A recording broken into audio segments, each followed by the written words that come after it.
The Adventures of Tom Sawyer by Mark Twain. Longman Simplified English Series. Read by Pairin Srisom. Chapter 5. The Wild Outlaws. The harder Tom tried to focus his mind on his book, the more his ideas wandered, so at last, with a sigh and a yawn, he gave it up. It seemed to him that the noon interval would never come. The air was utterly dry. There was not a bit of air surging. It was the sleepiest of sleepy days. Always in farming sunshine Daffing Hill lighted its soft green skies through a web of heat, purple with distance.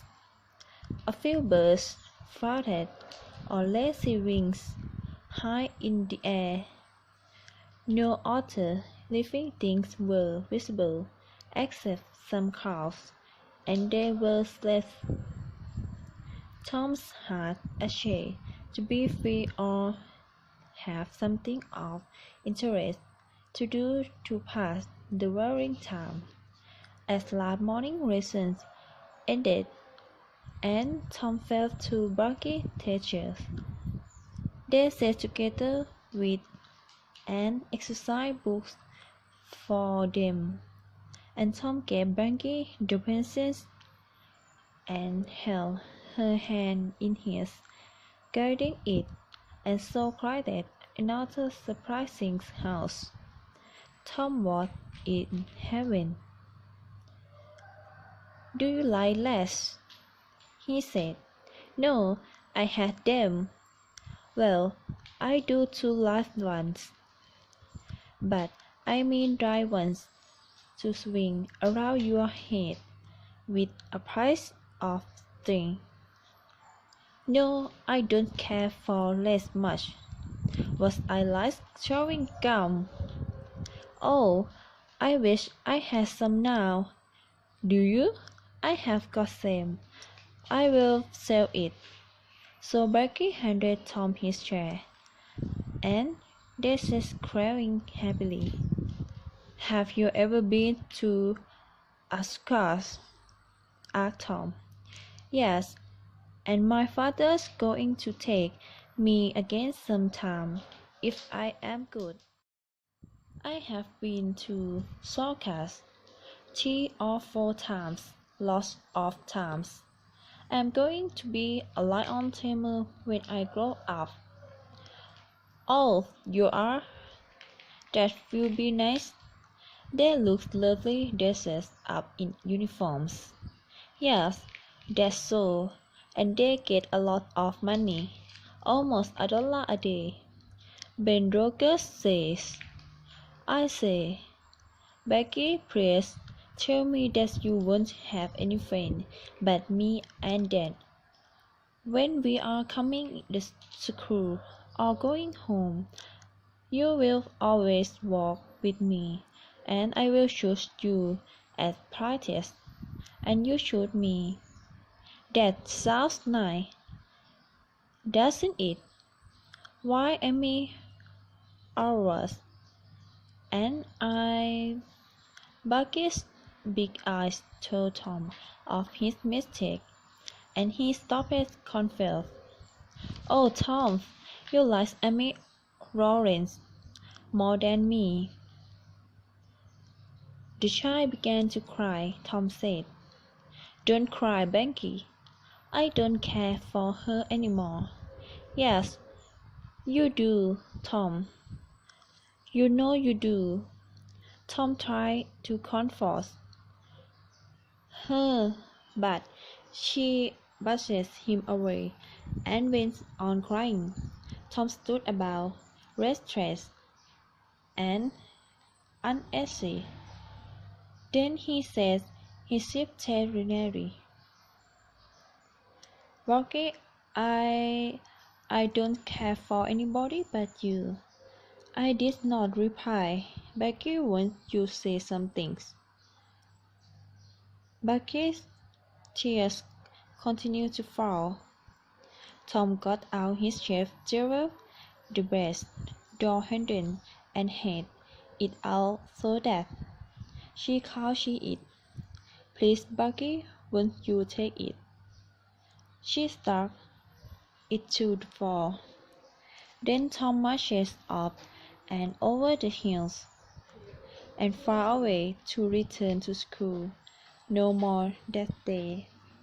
Half an hour later Tom was disappearing behind window that glass house on the top of Cardiff Hill, and to school was hardly reachable. Far away in the valley below him, he entered a thick wood, picked his way to the country of it, and sat down under a spreading oak tree.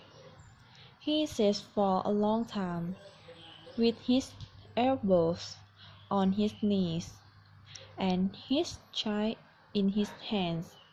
It seemed to him that life was full of trouble.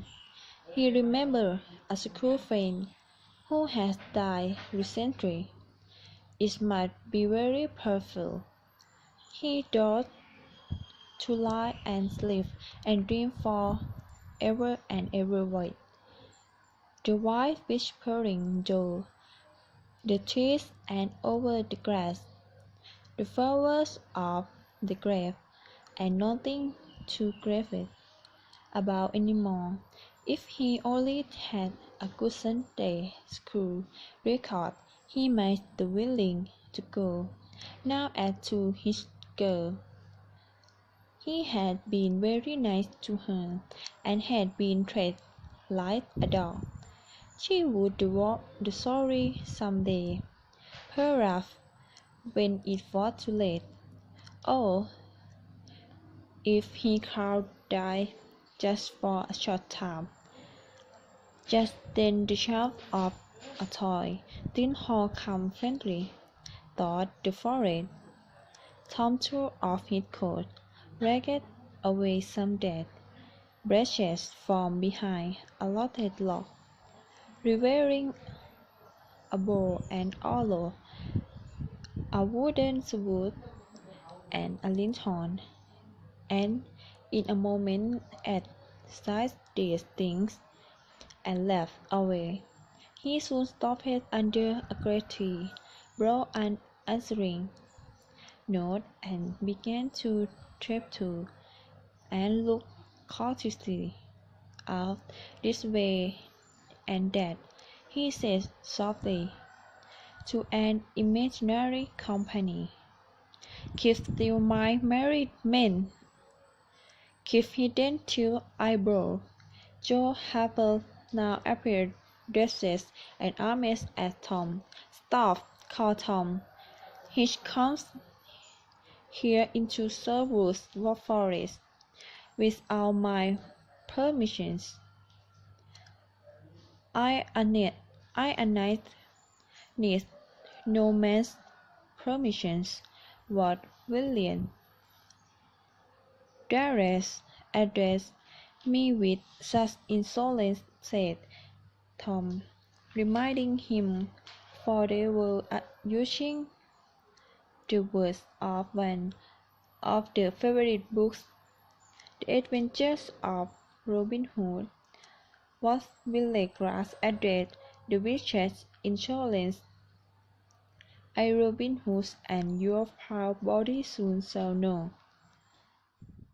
That famous outlaw? Gladly will I fight you. Grasp yourself. They drove their swords, faced each other foot to foot, with swords crossed, and began a stern, careful fight. Percy, Tom said, "Now you know how to do it." I asked my father. So they fight father, breathing heavily and sweating with the work.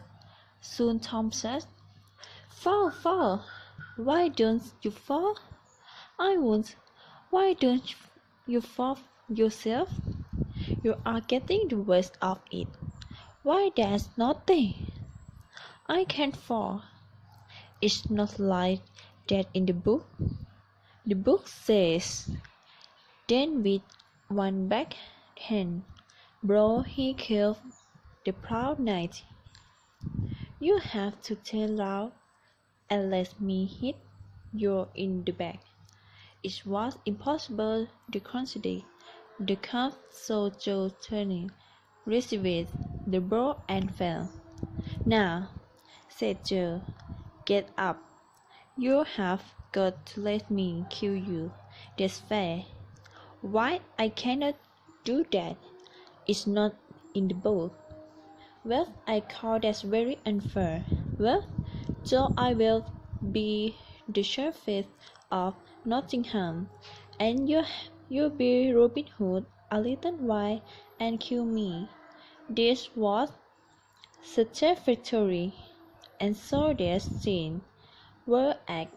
Then Tom became Robin Hood again, and lay dying the blood, pouring from his knightly wand, and at least Joe, representing a world trapped of western outlaws, dragged him safely out and put the bow into the wake hands. Tom said, where this arrow falls, there poor Robin Hood. Then he shot the arrow and fell back, and would have died. But he ran on some turns, and sprang after gaily for a dead body. The boy stretched himself, hid their weapons, and went off, gathering that they were not outlaws any more. They said that they would later be outlaws for a year in Silver Forest, then Presidents of United States.